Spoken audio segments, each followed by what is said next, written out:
تک کہ جب ڈھاکہ میں حالات ابتر تھے، یحییٰ خان لاہور کا دورہ کرنے آتے اور گورنر ہاؤس میں قیام کرتے تھے، جہاں ان کے قیام کے دوران دن میں کم از کم 3 بار ملکہ ترنم و حسن و عشق نور جہاں مختلف قسم کے لباس، بناؤ سنگار اور ہیئر سٹائل کے ساتھ ان سے ملاقات کرنے تشریف لے آتی تھی اور رات کو نور جہاں کی حاضری یقینی ہوتی تھی۔ جنرل رانی نے سابق آئی جی جیل خانہ جات حافظ قاسم کو بتایا کہ اس نے خود جنرل یحییٰ اور ملکہ ترنم نور جہاں کو بستر پر ننگے لیٹے اور پھر جنرل کو نور جہاں کے جسم پر شراب بہاتے اور چاٹتے دیکھا تھا، اور یہ عین اس وقت کی بات ہے جب مشرقی پاکستان جل رہا تھا۔ 1971 میں شاہ ایران سرکاری دورے پر پاکستان آئے ہوئے تھے۔ جب ان کی واپسی کا وقت آیا تو صدر یحییٰ اپنے کمرے سے نکل نہیں رہے تھے۔ پروٹوکول کا بہت سنگین مسئلہ پیدا ہو گیا کیونکہ کوئی ان کے بیڈ روم میں داخل ہونے کی جرأت نہیں کر رہا تھا۔ سابق آئی جی پولیس سردار محمد چودھری نے اپنی آپ بیتی جہان حیرت میں لکھا ہے کہ آخر صدر کے ملٹری سیکرٹری جنرل اسحاق نے اقلیم اختر المعروف جنرل رانی سے کہا کہ وہ اندر جائے اور صدر کو باہر لائے۔ وہ کمرے میں داخل ہوئی تو ملک کی ایک مشہور و معروف گلوکارہ اور اداکارہ ملکہ ترنم نور جہاں کو صدر کے ساتھ رنگ رلیاں مناتے پایا۔ خود رانی کو اس منظر سے بڑی کراہت محسوس ہوئی۔ اس نے کپڑے پہننے میں صدر کی مدد کی اور بعد تمام اسے باہر لائی۔ 1971 میں ملک کو دو ٹکڑے کرنے والوں میں اگرچہ بہت سے غداروں کے نام سامنے آتے ہیں، لیکن ان میں سب سے بڑا ذمہ دار یحییٰ خان تھا۔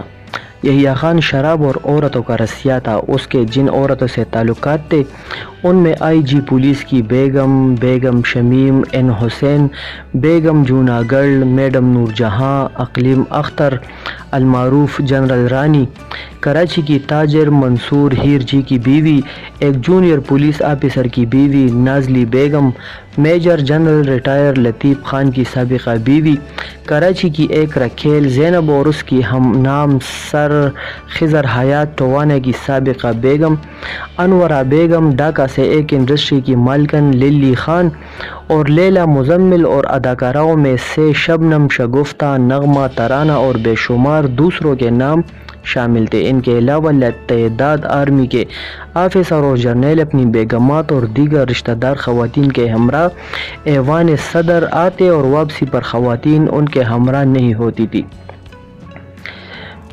حمود الرحمن کمیشن کی رپورٹ کے مطابق 500 سے زائد خواتین کے نام شامل ہیں جنہوں نے اس ملک کے سب سے ملعون حاکم کے ساتھ تنہائی میں وقت گزارا اور بدلے میں سرکاری خزانے سے بیش بہا پیسہ اور دیگر مراعات حاصل کیے۔ جنرل نسیم، حمید، لطیف، خدیدات، شاہد یعقوب، ریاض پیرزادہ میاں سمیت کئی دوسروں کی بیویاں باقاعدگی سے یحییٰ خان سے ملاقات کرنے آتی تھی، یہاں تک کہ جب ڈھاکہ میں حالات ابتر تھے، یحییٰ خان لاہور کا دورہ کرنے آتے اور گورنر ہاؤس میں قیام کرتے تھے، جہاں ان کے قیام کے دوران دن میں کم از کم 3 بار ملکہ ترنم و حسن و عشق نور جہاں مختلف قسم کے لباس، بناؤ سنگار اور ہیئر سٹائل کے ساتھ ان سے ملاقات کرنے تشریف لے آتی تھی اور رات کو نور جہاں کی حاضری یقینی ہوتی تھی۔ جنرل رانی نے سابق آئی جی جیل خانہ جات حافظ قاسم کو بتایا کہ اس نے خود جنرل یحییٰ اور ملکہ ترنم نور جہاں کو بستر پر ننگے لیٹے اور پھر جنرل کو نور جہاں کے جسم پر شراب بہاتے اور چاٹتے دیکھا تھا، اور یہ عین اس وقت کی بات ہے جب مشرقی پاکستان جل رہا تھا۔ بیگم شمیم این حسین رات گئے جنرل یحییٰ خان کو ملنے آتی اور صبح واپس جاتی۔ ان کے شوہر کو سوئٹزرلینڈ میں پاکستان کے سفیر کے طور پر بھیجا گیا، جبکہ بعد ازیں بیگم شمیم کو آسٹریا کے لیے سفیر مقرر کر دیا گیا تھا۔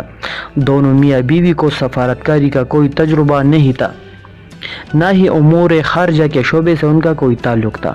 بیگم شمیم کے والد جسٹس ریٹائر امین احمد کو ڈائریکٹر نیشنل شپنگ کارپوریشن مقرر کیا گیا تھا۔ اس وقت ان کی عمر 70 برس تھی۔ اسی زمانے میں نور جہاں ایک موسیقی کے میلے میں شرکت کرنے کے لیے ٹوکیو گئی تھی تو ان کے ہمراہ ان کے خاندان کے بہت سے افراد سرکاری دورے پر سرکاری خرچ پر جاپان گئے تھے۔ یحییٰ خان کی ایک رکھیل نازلی بیگم کو جب PICIC بینک کے MD نے قرضہ نہیں دیا تو اس کو عہدے سے زبردستی برخاست کر دیا گیا۔ اسٹینڈرڈ بینک کے فنڈ سے راولپنڈی کے ہارلے اسٹریٹ پر یحییٰ خان نے ایک گھر بنایا جس کی تزئین و آرائش بھی بینک کے پیسے سے کی گئی۔ یحییٰ اور ان کے chief of staff general Abdul Hamid Khan اسی گھر کے احاطے میں فوج کی حفاظت میں طوائفوں کے ساتھ وقت گزارتے تھے۔ ایک غیر معمولی انٹرویو میں جنرل رائے نے انکشاف کیا کہ ایک رات آغا جانی یعنی یحییٰ خان مجھ سے ملنے کے لیے آئے تھے اور کسی حد تک بے چین تھے۔ آتے ہی مجھ سے پوچھا، تمہیں فلم دی رانی کا گانا چیدہ چلا آتا ہے؟ میں نے مسکراتے ہوئے جواب دیا، میرے پاس گانے سننے کا وقت کہاں ہوتا ہے۔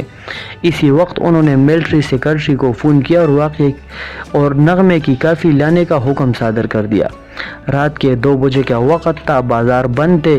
ملٹری سیکرٹری کو 1 گھنٹے کے اندر ایک آڈیو البم کی دکان کھلوا کر گانے کی کاپی حاضر کرنا پڑی، جس کے بعد آغا جانی یعنی یحییٰ خان خوشی خوشی نغمہ سن رہے تھے اور اس کی اطلاع نور جہاں کو بھی دی گئی۔ یحییٰ خان کے دور حکومت میں اداکارہ ترانہ کے بارے میں ایک لطیفہ زبان زد عام تھا کہ ایک شام ایک عورت صدارتی محل میں پہنچی اور یہ کہہ کر اندر داخل ہونے کا مطالبہ کیا کہ میں اداکارہ ترانہ ہوں۔ سیکیورٹی گارڈ نے جواب دیا کہ تم کیا ہو، ہمیں پرواہ نہیں ہے، ہر کسی کو اندر جانے کے لیے پاس کی ضرورت ہوتی ہے۔ خاتون مصر رہی اور ADC سے بات کرنے کا مطالبہ کیا، جس نے اداکارہ کو اندر آنے کی اجازت دے دی۔ اداکارہ جب 2 گھنٹے بعد واپس لوٹی تو گارڈ نے اداکارہ کو سلیوٹ کیا۔ اداکارہ نے رویے کی تبدیلی کی وجہ پوچھی تو گارڈ نے جواب دیا، پہلے آپ صرف ترانہ تھی، اب آپ قومی ترانہ بن گئی ہے۔ جنرل آغا محمد یحییٰ خان نے 61 برس تک ایک مطمئن اور خوشحال زندگی بسر کی۔ وہ اپنے راولپنڈی میں ہارلے اسٹریٹ پر موجود اسی گھر میں قیام پذیر رہے جو کہ اسٹینڈرڈ بینک کے فنڈ سے تعمیر کیا گیا تھا، اور ان کو بطور سابق صدر اور آرمی چیف کے پینشن اور دیگر مراعات حاصل رہی۔ انہوں نے 10 اگست 1980 کو وفات پائی اور انہیں مکمل فوجی اعزاز کے ساتھ دفن کیا گیا۔